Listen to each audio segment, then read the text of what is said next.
തളർവാദ രോഗിയെ യേശു തമ്പുരാൻ ഇരിക്കുന്ന ഭവനത്തിൻ്റെ മേൽക്കൂര പൊളിച്ച് 4 ആൾ ചേർന്ന് ആ അധ്വാനം നിർവഹിക്കുമ്പോൾ രക്ഷകനായ കർത്താവ് ആ രോഗിക്ക് സൗഖ്യം കൊടുക്കുന്നു. താൻ കിടന്നതായ കിടക്കയും അനുബന്ധ കാര്യങ്ങളും എടുത്തുകൊണ്ട് ഭവനത്തിലേക്ക് മടങ്ങുന്ന ഒരു ചിത്രം. എല്ലാ വർഷവും ഈ ഭവനം പൊളിക്കൽ ചടങ്ങ് നമ്മൾ കേൾക്കാറുണ്ട്. ജനനിബിഡമായ ഒരു ഭവനത്തെ നമ്മൾ ഭാവനയിൽ കാണാറുണ്ട്. എന്താണ് ഈ വേദഭാഗത്തിൻ്റെ പൊരുളും നമ്മുടെ ജീവിതവും തമ്മിലുള്ള ബന്ധം? യുദ്ധത്തിൻ്റെ ഭീഷണി പ്രത്യേകിച്ച് മിഡിൽ ഈസ്റ്റ് ഏരിയയിൽ കൊടുമ്പിരിക്കൊണ്ടിരിക്കുമ്പോൾ നമ്മുടെ പ്രിയപ്പെട്ടവർ, ചാർച്ചക്കാർ, മാതാപിതാക്കൾ, രാജ്യങ്ങൾ തമ്മിൽ അവരുടെ സ്പർദ്ധ വർദ്ധിക്കുന്നു. ആത്യന്തികമായി നഷ്ടങ്ങളുടെ കണക്ക് എഴുതി വയ്ക്കുന്നു. എത്ര ജീവൻ പൊലിഞ്ഞു എന്നുള്ളത് ഇത് കഴിയുമ്പോൾ ഒരു കണക്ക് നമുക്ക് ലഭിക്കും. ഒരുപക്ഷെ നമ്മൾ അതിൽ താൽക്കാലികമായി രക്ഷപ്പെടുന്നുണ്ടായിരിക്കാം. പ്രാർത്ഥനാപൂർവം ഈ കാര്യങ്ങളെ നമ്മൾ പരിഗണിക്കണം എന്ന ആമുഖവാക്കിൽ ഓർമ്മപ്പെടുത്തട്ടെ. ജീവിതം എന്ന വാക്കിന് ധാരാളം അർത്ഥങ്ങളുണ്ട്. എവിടെ അവസാനിക്കുമെന്നോ എപ്പോൾ അവസാനിക്കുമെന്നോ എന്ന് തിരിച്ചറിയാൻ പരിപൂർണമായി സാധിക്കാത്ത ഒരു യാഥാർത്ഥ്യത്തിൻ്റെ പൊരുളാണ് ജീവിതം. നമ്മൾ ജനിച്ചു എന്നുള്ളത് നമുക്കൊക്കെ അറിയാം. മരിക്കുമെന്നുള്ളതും കൃത്യമായിട്ട് നമുക്ക് നിശ്ചയമാണ്. പക്ഷേ അതെവിടെ വെച്ചെന്നോ എപ്രകാരമാകുമെന്നോ അത് ദൈവത്തിൻ്റെ കരങ്ങളിൽ മാത്രം അടങ്ങിയിരിക്കുന്ന ഒരു കാര്യമാണ്. ഈ തത്വം നിലനിർത്തിക്കൊണ്ട് ഈ വേദഭാഗത്തെ പരിചയപ്പെടാൻ ഞാൻ ആഗ്രഹിക്കുമ്പോൾ ഒന്നാമത് നിങ്ങളുടെ മുമ്പിൽ എനിക്ക് പറയുവാനും പങ്കുവെക്കുവാനുമുള്ളത്, we are biologically living but biographically most of the time dead. നമുക്ക് ജീവനുണ്ട്, പക്ഷേ ചരിത്രത്തിൻ്റെ താളുകളിലേക്കോ തിരുവചനത്തിൻ്റെ ഏടുകളിലേക്കോ ഒക്കെ നമ്മളെ ഒന്ന് ബന്ധിപ്പിച്ചാൽ നമ്മൾ യഥാർത്ഥത്തിൽ ഈ ബയോഗ്രഫിക്കൽ മൈൽ സ്റ്റോണിൽ നമ്മൾ ഉൾപ്പെടുമോ? ഈ ചോദ്യമാണ് നിങ്ങളുടെ മുമ്പിൽ ആദ്യം വെക്കുന്നത്. ബയോഗ്രഫി എന്ന് പറഞ്ഞാൽ it includes an account of A person with his experience, achievements, challenges and impacts. ഇങ്ങനെ ചില കാര്യങ്ങൾ സങ്കീർണമായിട്ടൊരു വ്യക്തിയുടെ ജീവിതത്തെക്കുറിച്ച് എഴുതാൻ അല്ലെങ്കിൽ ഓർക്കുവാൻ ഉണ്ടാകുമ്പോഴാണ് അതിനെ ബയോഗ്രഫി അല്ലെങ്കിൽ ജീവചരിത്രം എന്ന് വിളിക്കുന്നത്. ഈ ബയോഗ്രഫി പലതരത്തിലുണ്ട്. Autobiography, memoir, authorised biography, unauthorised biography, functionalised biography. ഇതൊക്കെ അർത്ഥം ഗൂഗിളിലുണ്ട്, ഞാൻ പരിചയപ്പെടുത്താൻ സമയമെടുക്കുന്നില്ല. ഇതിനകത്തെല്ലാം ഒരു ആത്യന്തികമായ ലക്ഷ്യം ഞാൻ ആദ്യമേ പറഞ്ഞു. ജീവൻ ദൈവം നമുക്ക് നൽകുന്നു. ഈ ലോകത്ത് നിന്ന് വിട്ടുപോകുന്നത് വരെ നമുക്ക് ഭക്ഷണം കഴിച്ചും ഓക്സിജൻ സ്വീകരിച്ചും കാർബൺ ഡൈ ഓക്സൈഡ് പുറത്തേക്ക് വിട്ടും നമുക്ക് ജീവന്റെ അംശത്തിൽ നിലനിൽക്കാൻ സാധിക്കും. പക്ഷേ ജീവചരിത്രം ഉണ്ടാകണമെങ്കിൽ നമ്മുടെ ഈ കുഞ്ഞു ജീവിതത്തിൽ ദൈവം ആഗ്രഹിക്കുന്ന ചില കാര്യങ്ങളുണ്ട്. അതുകൊണ്ടാണ് യെശയ്യാ പ്രവാചകൻ നമ്മുടെ ജീവിതത്തിന് നല്ലൊരു പശ്ചാത്തലം ഇങ്ങനെ പറഞ്ഞത്, ദ പർപ്പസ് ഡ്രിവൺ ലൈഫ്. ഒരു ഉദ്ദേശത്തോടു കൂടിയാണ് മനുഷ്യനെ ഈ ലോകത്തിൽ ദൈവം സൃഷ്ടിച്ചത്. അത് ഓരോരുത്തർക്കും കൊടുത്തിരിക്കുന്ന വരങ്ങൾ, താലന്തുകൾ ഒക്കെ വ്യത്യസ്തമാണ്. എങ്കിലും അവരവരെ ഏൽപ്പിക്കുന്ന താലന്തുകളിലൂടെ, ക്രിസ്തീയ മൂല്യങ്ങളിലൂടെ നമ്മളെ ബന്ധിപ്പിക്കുമ്പോഴാണ് ബയോളജിക്കൽ ലൈഫിൽ നിന്ന് ബയോഗ്രഫി ലൈഫിലേക്ക് നമ്മൾ മാറ്റപ്പെടുന്നത്. ഈ ചിന്തകൾക്ക് അടിസ്ഥാനമിട്ട 3 ഘടകങ്ങൾ ഇന്നത്തെ വേദഭാഗത്തിലുണ്ട്. ക്രിസ്തു ജീവിതം ഇവിടെ പരിപൂർണമായി നാഴികക്കല്ലുകളിലൂടെ, വെല്ലുവിളികളിലൂടെ, അനുഭവങ്ങളിലൂടെ ദൈവത്തെ കാണിച്ചു കൊടുക്കുവാൻ കടന്നു വന്ന നസ്രായനാണ്. 4 ആൾ ചേർന്ന് ഒരു രോഗിയെ കൊണ്ടുപോകുന്നു. അവരെക്കുറിച്ച് പറയുന്ന അഡ്ജക്റ്റീവ് ഇങ്ങനെയാണ്, only because of their faith. അവരുടെ ഉറച്ച വിശ്വാസം കൊണ്ട് അവരെന്ത് ചെയ്തു? 4 പേർ ചേർന്ന് ഒരു രോഗിയെ കട്ടിലിൽ അതുപോലെ എടുത്തുകൊണ്ടുവരികയാണ്. അനുവാദം ചോദിക്കുന്ന രംഗം അവിടെ ഇല്ല. ക്രിസ്തുവിനോട് നേരത്തെ അപ്പോയിന്റ്മെന്റ് ഇല്ല. ഭവനത്തിൽ ചെന്നപ്പോൾ പ്രവേശിക്കാൻ ബുദ്ധിമുട്ട് അനുഭവിച്ചപ്പോഴും ആ വീട്ടുകാരനും മനസ്സമ്മതം കൊടുത്തു കാണും. ദൈവം അവർക്കൊരു പ്രേരണ കൊടുത്തു കാണും. കാരണം ഉറച്ച വിശ്വാസം അവർക്കുണ്ടായിരുന്നു. മേൽക്കൂര പൊളിച്ചു, അതിൻ്റെ ഉള്ളിലേക്ക് ക്രിസ്തുവിന്റെ മുമ്പിലേക്ക് ഈ വ്യക്തിയെ ഇറക്കി വെച്ചു. ഈ മനുഷ്യനും ഒരു ബയോഗ്രഫി ഉണ്ടായി. അതുകൊണ്ടാണ് ഇന്നും എല്ലാ വർഷവും ഈ നോമ്പ് കാലത്തിൽ ഈ സാധാരണക്കാരനായ പക്ഷപാത രോഗിയെ സഭ ഓർക്കുവാനുള്ള കാരണം.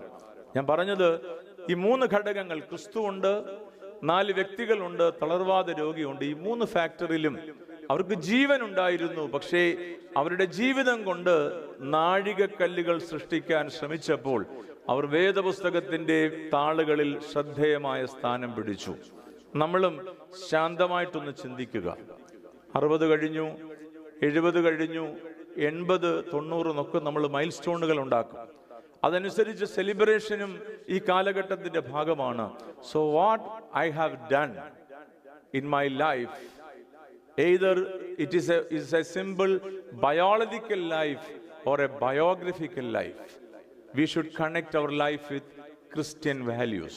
ദൈവം നമ്മളോട് ചില കാര്യങ്ങളൊക്കെ ആവശ്യപ്പെടും. ഒരുപക്ഷെ ഒരു ചുമതലയായിരിക്കാം.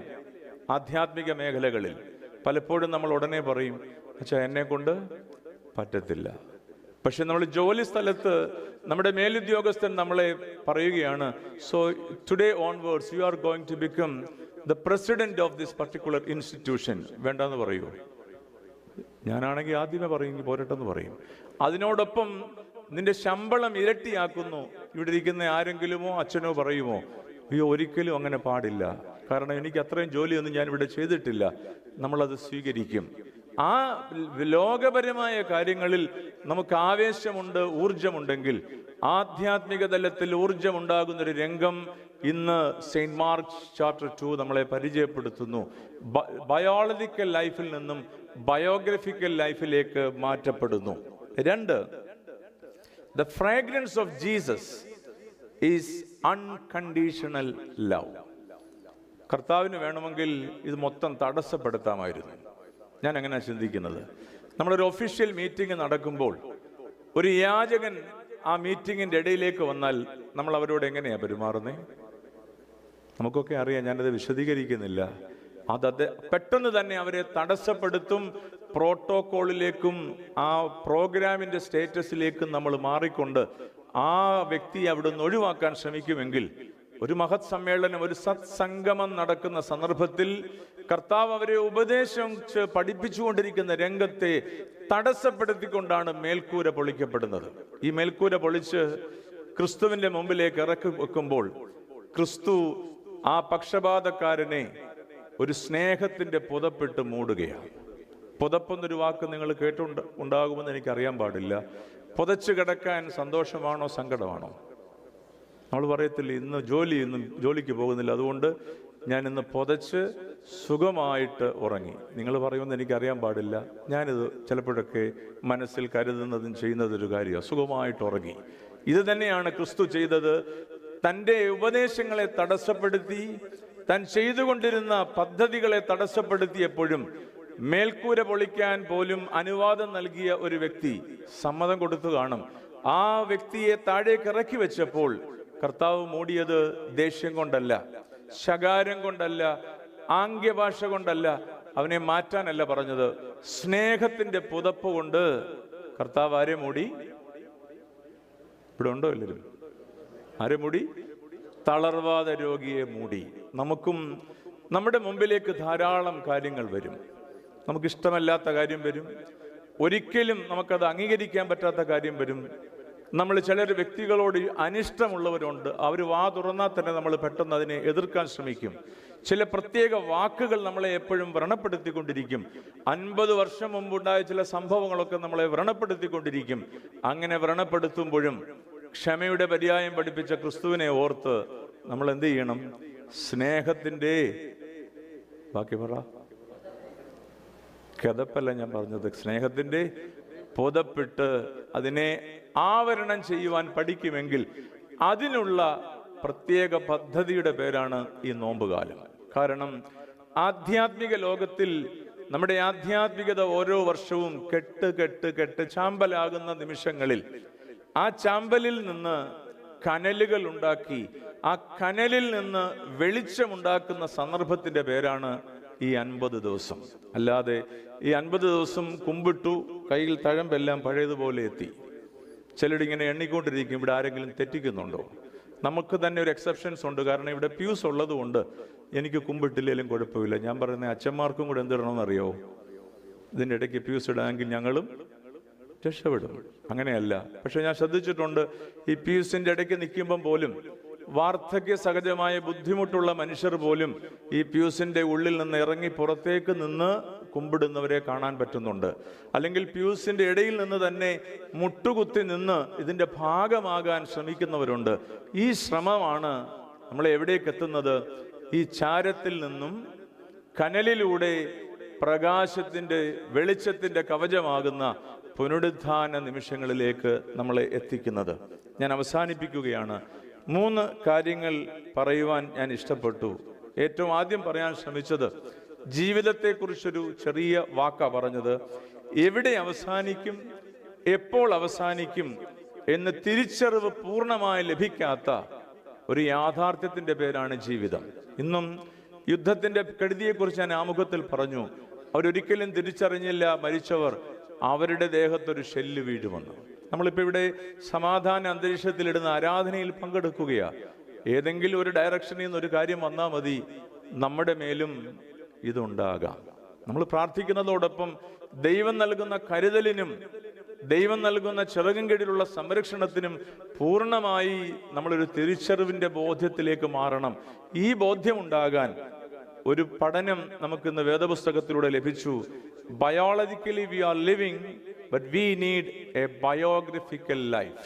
നാഴികക്കല്ലുകളിലൂടെ, വെല്ലുവിളികളിലൂടെ ക്രിസ്തുവിനെ പരിചയപ്പെടുത്തുന്ന ഒരു അനുഗ്രഹിക്കപ്പെട്ട നിമിഷം നമ്മുടെ ജീവിതത്തിൽ ഉണ്ടാകട്ടെ. രണ്ടാമത് ഞാൻ പറയാൻ ശ്രമിച്ചത്, the fragrance of Jesus is unconditional love. ഈ അൺകണ്ടീഷണൽ ലവ് ക്രിസ്തു പരിചയപ്പെടുത്തുന്നത് തന്നെ തടസ്സപ്പെടുത്തിയ ഒരു വ്യക്തിയുടെ മുമ്പിൽ സ്നേഹത്തിന്റെ പുതപ്പിട്ടവനാണ് ക്രിസ്തു. നമ്മുടെ മുമ്പിലും തടസ്സങ്ങളിലേക്ക് കടന്നു വരുമ്പോൾ അവനെ സ്നേഹം കൊണ്ട് നേടുവാൻ നമുക്ക് സാധ്യത നൽകട്ടെ. ഒടുവിൽ പറഞ്ഞത്, എന്തിനാണ് ഈ നോമ്പുകാലം? ചാരത്തിൽ നിന്നും ആധ്യാത്മികത വർദ്ധിപ്പിച്ചതിനെ കനലിലേക്ക് മാറ്റുവാനും കനലിൽ നിന്നും പ്രകാശത്തിന്റെ വെളിച്ചത്തിന്റെ കവചം പുറത്തേക്ക് കൊണ്ടുവന്ന് ക്രിസ്തുവിനോട് തന്റെ പുനരുദ്ധാനത്തിൽ പങ്കുചേരുവാനുള്ള നിമിഷങ്ങളുടെ പേരാണ് വലിയ നോമ്പ്, അല്ലെങ്കിൽ 50 നോമ്പ്. ഈ വിഷയങ്ങളൊക്കെ നമ്മളുടെ മനസ്സിൽ വീണ്ടും വീണ്ടും ആവർത്തിച്ചത് കടന്നു വരട്ടെ. വീണ്ടും വീണ്ടും അതൊരു സംസാര വിഷയമായി മാറട്ടെ. കേവലം ഒരു വീട് പൊളിക്കലിന്റെ കഥയല്ല ദ സ്റ്റോറി ഓഫ് ദ പാരലൈറ്റിക് മാൻ. അതിന് പകരം നമ്മുടെ ഭവനം, നമ്മുടെ ചില ചിന്തകളൊക്കെ പൊളിച്ച് അതിൻ്റെ ഉള്ളിലേക്ക് നമ്മളെ ഇറക്കി വെച്ചാൽ നമ്മൾ ആരുടെ മുമ്പിൽ തന്നെ ചെല്ലും? ക്രിസ്തുവിന്റെ മുമ്പിൽ ചെല്ലും. ക്രിസ്തു നമുക്ക് എന്ത് നൽകും? സ്നേഹത്തിന്റെ ഊഷ്മളമായ ഒരു കവചം, ഒരു പുതപ്പ് നമുക്ക് നൽകും. ഈ പുതപ്പ് ലഭിച്ചവരുടെ പേരാണ് ക്രിസ്ത്യാനികൾ. എന്താ പേരവരുടെ? ഉറക്കപ്പുറ. ക്രിസ്ത്യാനികൾ. നമ്മൾ ക്രിസ്ത്യാനിയാണെങ്കിൽ ക്രിസ്തു തന്ന ഈ പുതപ്പ്, സ്നേഹത്തിന്റെ പുതപ്പ്, നമ്മൾ ആർക്കും കൊടുക്കണം? ഉണ്ടോ? എല്ലാ അനക്കവും പോയി. ഇല്ല, ഇത് ഞങ്ങളുടെ തന്നെ ഇരിക്കട്ടെ. അങ്ങനെ ആരെങ്കിലും ചിന്തിച്ചെങ്കിൽ ഈ പ്രസംഗം 0 ലെവലിലേക്ക് പോയി. ഇന്നത്തെ കുർബാന 0 താഴേയിലേക്ക് പോയെന്ന് ഞാൻ പറയും. ഈ കവചം മറ്റുള്ളവരിലേക്ക്, നിങ്ങളുടെ ശത്രുവായിട്ട് ആരെങ്കിലും ഉണ്ടെങ്കിൽ അവർക്ക് ആ പുതപ്പ് ആദ്യം കൊടുക്കണം. ഏലിയാവ് ഏലീശയുടെ കഥയിൽ ഇത് കൃത്യമായിട്ട് അവതരിപ്പിക്കുന്നുണ്ട്. ഞാൻ നിർത്തുന്നു.